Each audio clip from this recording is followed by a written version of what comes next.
Tony Bradshaw with AddSomeToYourIncome.com here to share with you the happy secret to making more money. It is a secret right out in the open. First, I will talk about what most people think is the way to make more money and how to have some of that quick cash.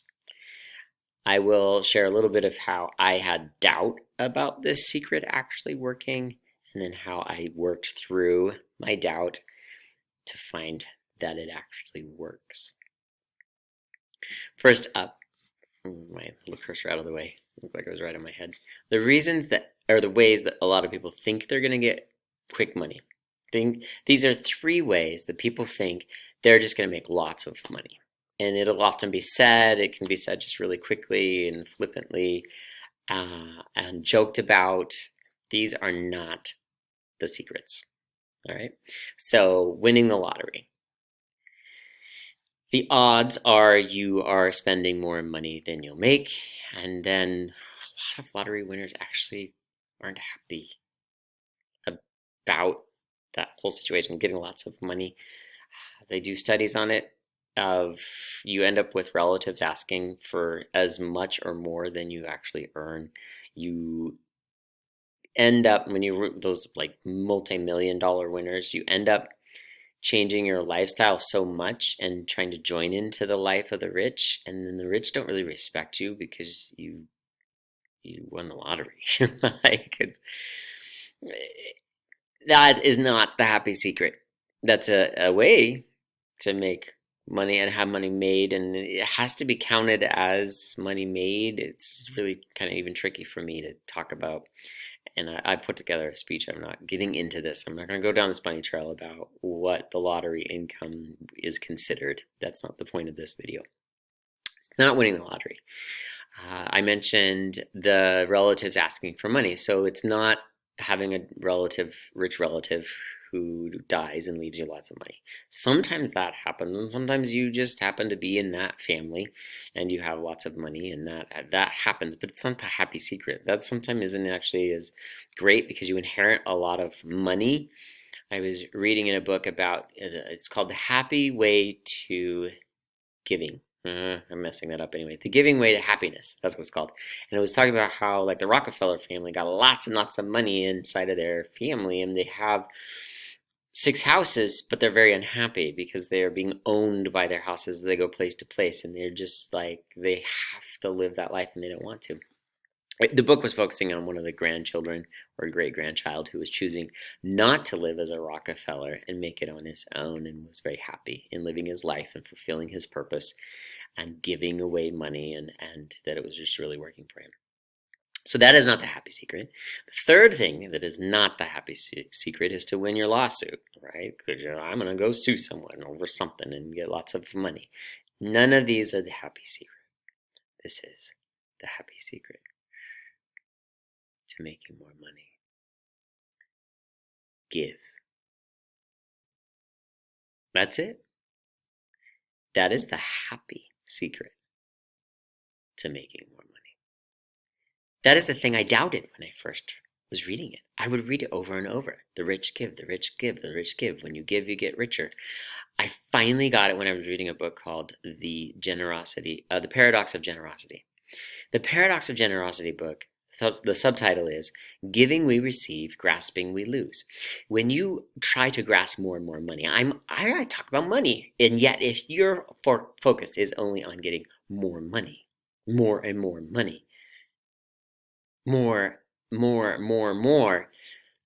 it will shrink. When I had the goal to make lots of money, things shrank in my life. Not just money, like relationships and all kinds of things were shrinking in my life because I was focused on making more money.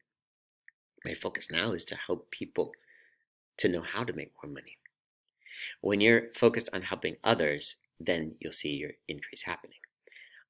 I just got on that a little bit because I had to say it. I just had to say that in order to be able to talk now about the giving.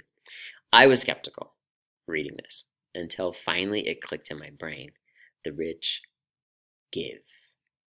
So I was like, okay, I'll try this. Whatever next opportunity comes, I'm going to give. My phone rings. And it's a friend of mine who is asking me to donate $50 to the YMCA, now known as the Y. And I'm thinking, I thought Dad was going to be dying, but no, he's telling me, what if I donate $50? And he doesn't even work for them. He's just like, he's volunteering to ask for funds to be donated. And most of the time in my life, I just hum and haw. I'm a teacher. I'm stingy, right? In the dictionary, next to the word stingy, there's a picture of me. Okay, I was stingy. And I would just hold on to it. And I realized, okay, I said I was going to do this. I was going to test this.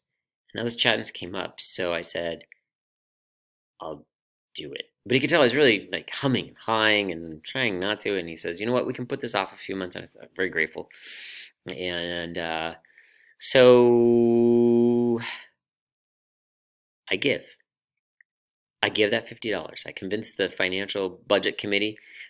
We had a budget committee meeting, and I convinced. that was kind of scary. I was a little nervous for my own neck, and my wife agreed, and I gave the $50. A little bit later on my budget, I saw the $50 online, and I put it under donation, an area that had not had anything put. Donation. And it was the next day I got an unexpected check in the mail. And I thought, maybe this works. So a year later, same guy calls. I hum and haw. I had forgotten about the whole lesson. And an envelope arrives, and I put it somewhere. And then I'm going over my material, and I'm like, oh, that's right. I sent $50, and I got an unexpected check. Where's that envelope? So I find the envelope, and I put it in the mail, and that same day, my mail carrier takes the $50. She puts in a check for $100, the thank you card, to me. I was like, now I know this works. A little bit later, just a few months really, YMCA sends me a letter. Now they know who I am.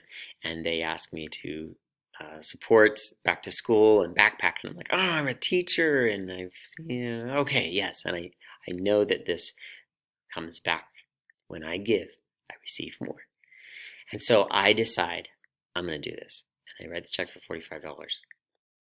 And that was on probably about Wednesday, because in my mind I was thinking the check probably arrived on Saturday when I was having a business meeting. Yes, on a Saturday. It was just how that happened to be. And I walked out of there with a check for $350. So this will happen. When you give, you receive more. It's not always directly to money.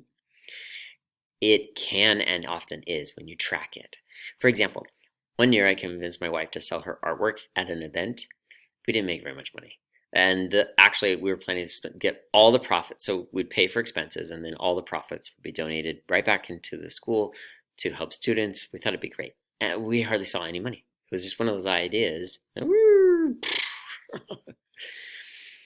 But we donated a few dollars. It might have been 50. And we donate that money. A few months later, the principal supports something I'm trying to do with $3,000. I didn't notice. I didn't see the connection until that next summer when I was looking over how things had gone for the year, and I realized, oh my goodness, the donation of $50 from selling my wife's artwork at cost, and then all profits going in, has turned around and become $3,000 right into our pockets.